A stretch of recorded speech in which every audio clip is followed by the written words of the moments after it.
Splendid evening it is to you viewers. Welcome to Special Focus right on Equity Access, your area of perspective on stock market developments and on developments in the Zimbabwean economy. Ibn Mabunda signing in. Let's roll. On agenda tonight, Ariston, a listed company on the Zimbabwe Stock Exchange with investments in agriculture, today held an annual general meeting in the capital. Well, in the presentation of financials for the year ended 30 September 2018, the corporation recorded a growth in profits to $2.4 million, recovering from a streak of losses over the past few years. Well, this afternoon, I had a conversation with the Chief Executive Officer, Paul Spears. Let's have a look. In the last year, you're coming from the red and you're now back in the black after several years in a negative position. Going forward, what strategies have you in place to fortify that position? Okay, so what I would say is that, yes, we've taken a long time to get to this point, perhaps longer than we wanted, but we've got here by sticking to the same plan. So our plan has been the same for several years and will continue to be the same in that we are focusing on our export crops. Okay. We are trying to extract the most out of the hectares that we've got, and where possible trying to enhance the quality through investment in various bits of capital equipment to help us along the way. So we're not actually going to do anything different, but we are going to try and do what we have been doing better than we have in the past. Meanwhile, the Zimbabwe tourism industry has breached the $1 billion mark. The Minister of Environment, Tourism and Hospitality, Comrade Priska Mfumira, said that the industry had recorded a growth in revenue from $917 million in 2017, up 15% to $1.05 billion in 2018. Well, she said this was in line with the growth target set in the Transitional Stabilization Program of reaching $7 billion by 2030. Meanwhile, Lala Lodge Hotel Group is investing a $15 million project in Victoria Falls in a facility that is expected to have over 75 rooms in that facility. While elsewhere, in tech news, VIA expands its footprint into the agriculture business. Well, the VIA app, the VIA tractor app in this regard is expected to accommodate 10,000 tractors for a reach of over 1.5 million small-scale farmers across Zimbabwe. This is being launched by, of course, Cassava Smart Tech, the most recent addition to the Zimbabwe Stock Exchange. This program is expected, of course, to have a positive impact on the Zimbabwe agricultural business, which has been bleeding from a lack of mechanization. For a conversation on these and other issues, I'm joined in studio by our very own investment analyst, So good evening and welcome to the show. Thank you, Eben. Good evening to you too. Splendid. Let's cut to the chase. Tourism industry records a growth in revenue of 15% to $1 billion. But perhaps before we can get into the details thereof, let's just have a look at the stats and where we are coming from as well as where we are currently. Perhaps to ask the question, what could have influenced this growth pattern to this point? All right. Even just give a small highlight of what really happened. We do see that there was an influx of tourists coming from 1980, peaking to the 2.7 million tourists that did visit Zimbabwe in 2007, and then we then began to have some issues being cited within the country. Also around about this area, our economy was still a little bit shaky, and it was getting even much more tighter in terms of its difficulties that it was facing. So inflation yes, and the like. So if we just take a closer look at what really happened about the last decade, we do see that there was a slight increase between 2008 and 2010, 2011, but then it started getting even more tougher for tourists, for them to come, for them to be more attracted to coming into Zimbabwe. Now, there were issues that were cited by the tourism board that a lot of, according to a couple of surveys that they've taken, a lot of tourists were complaining much to do with the pricing of the products that are here in Zimbabwe, much to do with the US dollar regime that we were in, where you'd find that tourists from outside Zimbabwe obviously would have to pay a higher premium when they actually had to pay probably an arm and a leg for $1 according versus their own currency. So their currency and the US dollar, it was weaker, and then when they came into Zimbabwe, we had an inflationary regime that was sort of happening, and people kept those high prices. So now that made their expensive even more higher. Actually, if you were to make some kind of a comparison, you'd realize that it was more expensive in the recent past to go on holiday in Vic Falls when compared to places like Zanzibar and Seychelles and places of that yes, sort. and just to highlight on actually how Vic Falls just to highlight on how tourists actually still benefited from viewing the Vic Falls without actually paying much in Zimbabwe. You'll find that tourists were now bypassing Zimbabwe by going either to South Africa or Zambia, and those two countries would then advertise Vic Falls as their own, and then you'll find that tourists would go to South Africa or Zambia and then go view the Vic Falls via Livingstone. And that for them, even the bottled water they were using was from Livingstone. So pretty much they still enjoyed the benefit of viewing such a beautiful tourist attraction, but didn't pay the cost. Okay. So progressing, Anesu, $1 billion for 2018. How important is that growth in revenue for the Zimbabwean economy? well, it is very important, because that's a lot of foreign currency that we should be coming into the country, because you do find that tourists will come in with a lot of foreign currency. But then with the problems that I've been citing, we are still yet to try and realize very good numbers in terms of our tourist influx. Okay. So you'll find that there were other issues also, like before you cut me there, that cited police harassment, where they had to come across a lot of roadblocks, and also there were also issues to do with infrastructure development in Zimbabwe, as much to do with tourists being able to, and pretty much preferring to drive themselves around and finding their way around tourist attractions in Zimbabwe.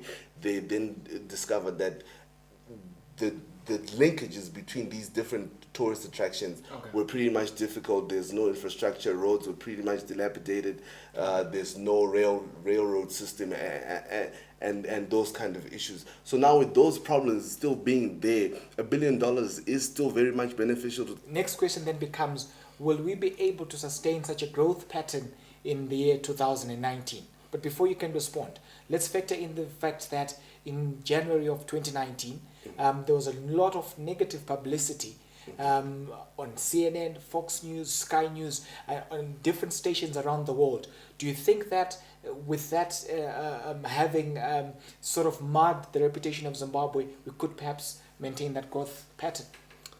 It's going to be very difficult, and it's not just the January 19 issues that really can really hamper on the image of Zimbabwe. We also talk about the August 1 killings. I mean, such brutality that has been happening within the nation has a very negative impact, and also including that if we do not fix our economic issues, because when you would find that tourism really thrives in a place where the economy is economic stability. Yes. Okay. So without economic stability, then tourism may have a very, very huge task for them to actually keep on making sure that they keep attracting more tourists into the country. Okay. Talking of which, Lala Lodge Hotel Group is investing $15 million in a project that should see the construction of a 4-star hotel with over 75 rooms in that facility. Quite an optimistic move. Do you think that could be used as an index of what we could see in the industry in terms of expansion going forward? I think it's a very noble move for them, and then also it being an index, it should be an index of what the tourism sector should be actually investing in, because we do see that yes, we have problems currently, but then there is always a dawn to a dusk. So when the dawn then comes in, we are expecting a good number of people that should be coming in terms of tourism, in terms of tourists, and then also the other tourist attractions that we have been currently advertising more and more, because a lot of people were very much familiar with your Great Zimbabwe and or your Vic Falls. So other than those two tourist attractions, other attractions like the Vumba Mountains, your Matopos, your Chimanimanis, I mean, those kind of areas are good scenery for the tourists outside of Zimbabwe. And then lastly, before we move on, is government doing enough to enhance tourism in the country in terms of investment? I think they need to do more, because we do see that the cost of tourists coming into Zimbabwe is pretty much high and has caused them to actually use escape routes like your South Africa and your Zambia. So the government needs to do much more in terms of making sure the economy is more stable, and then also put more money into the tourism sector, and also make sure that infrastructure within the nation is much more better, because if we don't have linkages in between these tourist attractions, then it becomes much more difficult for tourists to travel around. I would love to see how the investment in the Robert Mugabe International Airport would actually turn out for the industry. Actually, as you just mentioned, the RGM airport, there is an issue also concerning that space, where a lot of airlines are not very much keen as to coming into the Zimbabwean airspace. Why? They are complaining about the costs that are associated with entering Zimbabwean airspace and landing. So that shows a sign that we could have a lot more airlines that could be bringing in more tourists within the country, rather than the ones that we are actually having. But then also, it's not just all negatives. We also have the RTG, Rainbow Tower Group,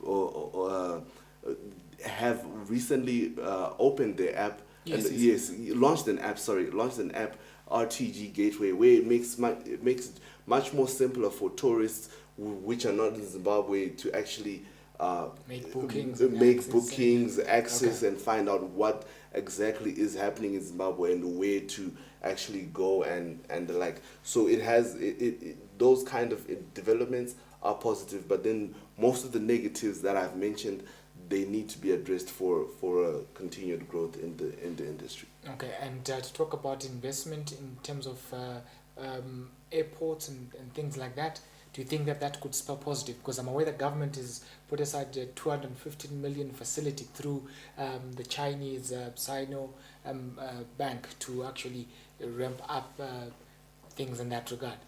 Yeah, I think it's something that is worthwhile, because I mean, if you look at the growth that really spurred most from 2016 coming up 2018, has much to do with how the major attraction of Zimbabwe, Victoria Falls, has its own international airport now, which is pretty much operable and has had a lot of good reviews coming from a lot of people in and outside of Zimbabwe. So with that international airport there, the attractions for Vic Falls have actually gone up, and I think if we do see such kind of a reaction from Victoria Falls International Airport, And why perhaps not? Also see. Yes. Okay.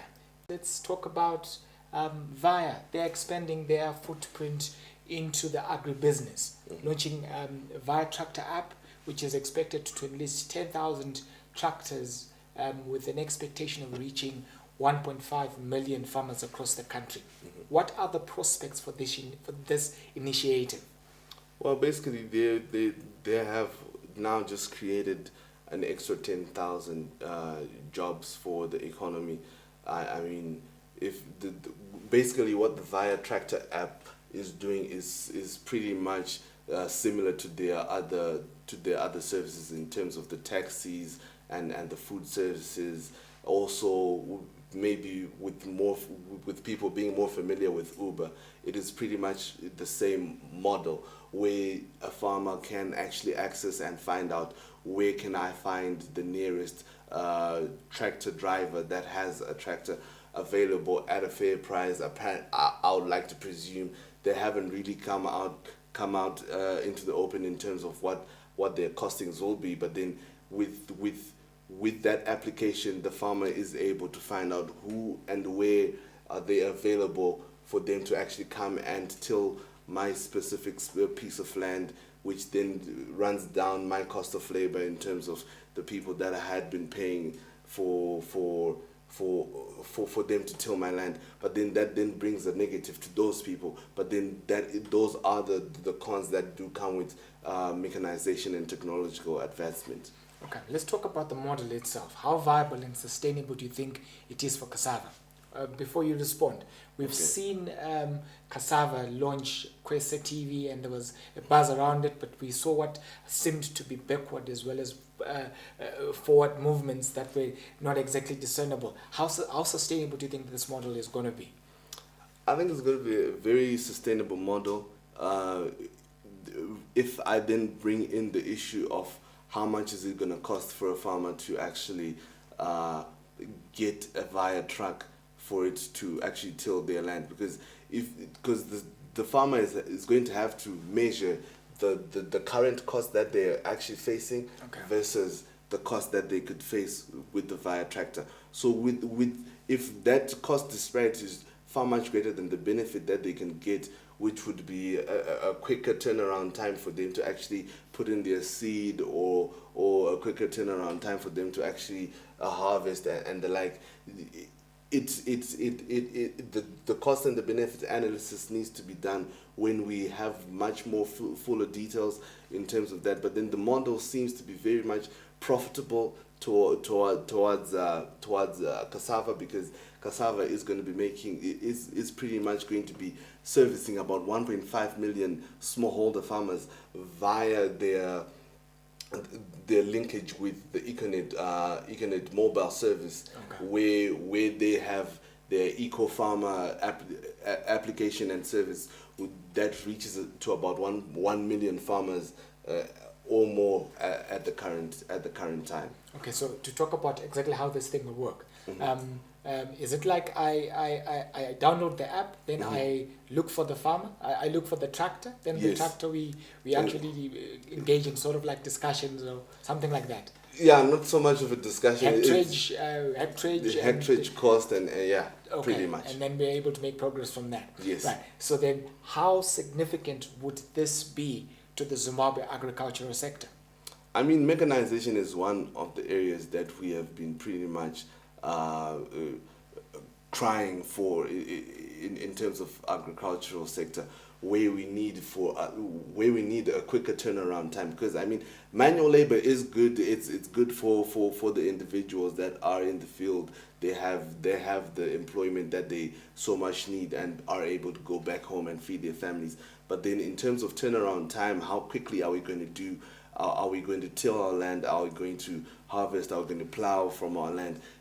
Is the major factor that we could actually factor in on this side of mechanization in terms of tractors. Yeah, because I also think that this would enhance our output. I mean, we have got problems in wheat where we're producing below the capacity that we require. We require 350,000 tons. We are only managing something below 200,000 metric tons. Same thing with maize and many other crops. So perhaps maybe with the coming in of the tractors, that could enhance the mechanization of the sector, as well as see us producing more as we make progress. Yes, definitely, because as I just mentioned about the turnaround time, that means crops that are pretty much time sensitive would have to be can actually get the chance to be harvested at a quicker rate rather than with manual labor.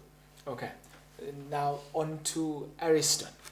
They today, of course, held an annual general meeting with highlights. They in that update of what it is that's actually happening with the company right now and what we could expect in the future. We did have a conversation earlier where we talked about how they've been able to recover from a series of losses over a period of 3 years, and now they just recorded positives in the 2018 financial year. But perhaps to get into the details of what it is that we're talking about here, my question that I'd like to ask is, in terms of what the CE said. He said they intend to engage on CAPEX, which is capital expenditure, and at the same time they also intend to reduce their debt exposure by about 40%. How achievable are those goals for the corporation? Okay, I think these goals may be very much achievable because these guys are pretty much export orientated. Whether they are doing tea, whether they're doing the stone fruit or deciduous fruits, their poultry, you name whatever product that they're actually farming. But then the export side of things, for them, they actually mentioned that their foreign currency retention rate has not been very punitive against them. It's actually been pretty much favorable. They are very much grateful for what they're getting. So much uncharacteristic of all the other AGMs we've attended. Well, I suppose with the area of expertise, it's pretty much required for them to have such good numbers in terms of their foreign currency. Okay. Also, that foreign currency then helps them to actually service the debts that they're actually facing. Yes, we do know about other companies that have said that they are struggling to pay their legacy debts and some of the debts that are foreign oriented. Okay. Yes, Okay. Yes, foreign oriented. So you'll find that with those guys failing to do that, they are being forced to shut down. You look at your Capri, you look at your Surface Warmer, the list is interminable. Yes, exactly. So with them being able to earn as much foreign currency, they have actually managed to sort of deal with most of their debts.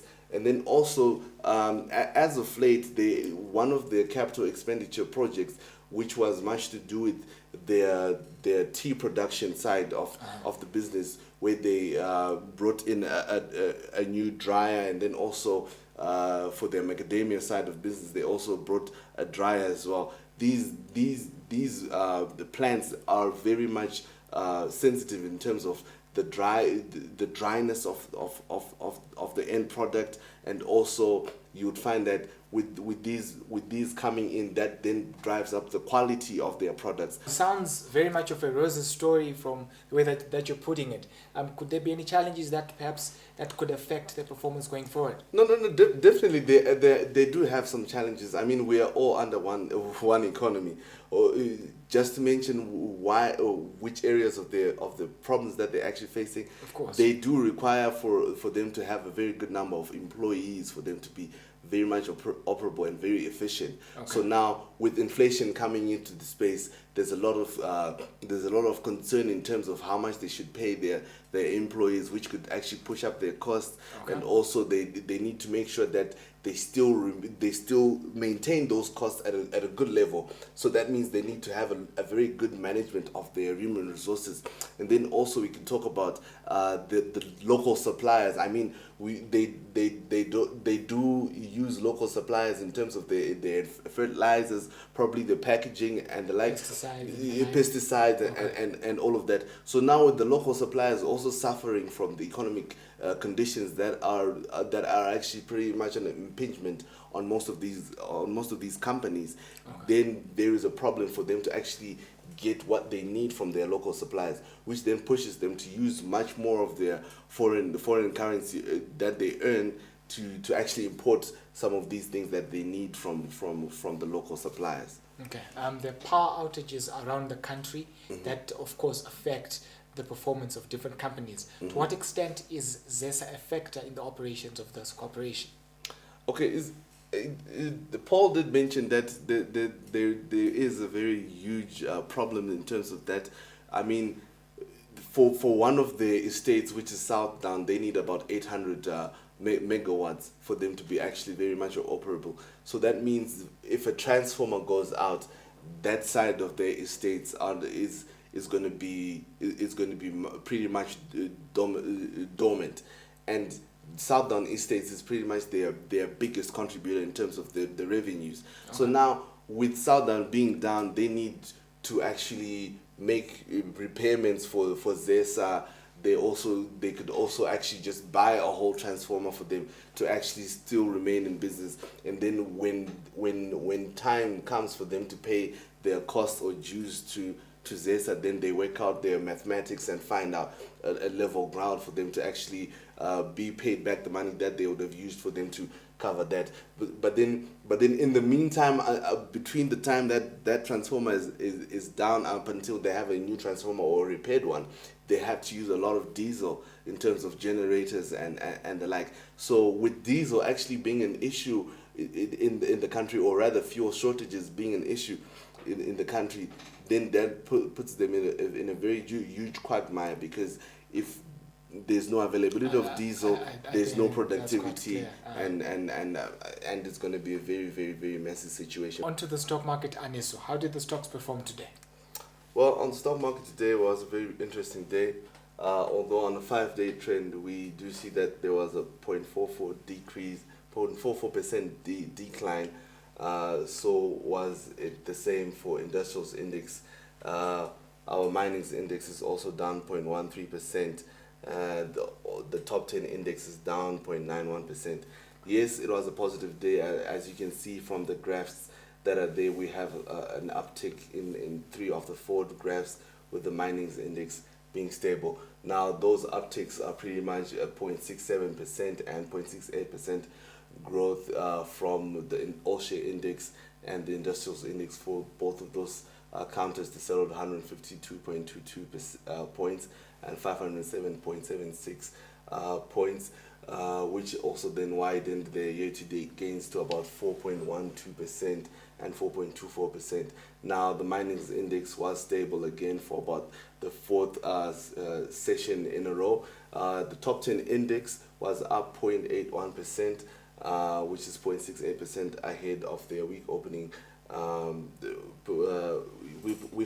level. Now, as we can see on our top 10 stocks here, which do pretty much affect the top 10 index, we have Econet that came off 2.11%. We're going to delve in a little bit onto the Econet issue just in a few minutes. Delta went up 5.09% for it to settle at 289.53 cents. Cassava also came up 0.34. Overall, we had about 4 counters versus 2 counters in terms of a bull and bear situation, with 2 counters being the bulls and 4 of them being bears, with the remainder of the 10 being pretty much stable. Now, with about 16 counters being active on the stock market today, down from 22 yesterday, we had a very huge uptick in terms of our volumes and values, much to do with the Econet and Cassava issue that I'm going to talk to you about in a few.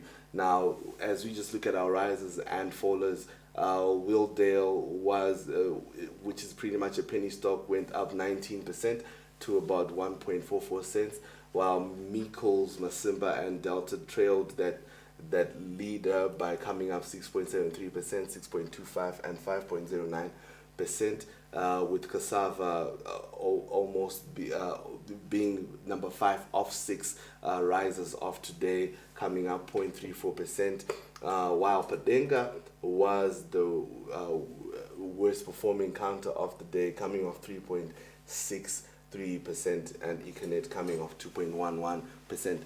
Now, moving on to a historical milestone that the ZSE reached today since post-dollarization. There was a transaction between related parties on the stock market, which is Econet and Cassava, that happened, which then amounted to a value of about 217 million at a special bargain price of about $1.47. Now, 81 million shares were sold by foreign investors that had some investments in Econet Wireless Group, or Global rather, Econet Wireless Global, that they sold some shares within Econet Wireless Global of Econet Wireless Zimbabwe, selling them to Econet Wireless Zimbabwe shareholders who are also foreign investors. And then also they sold a part of their cassava shares within that they were holding as Econet Wireless Global to Econet Wireless Zimbabwe again.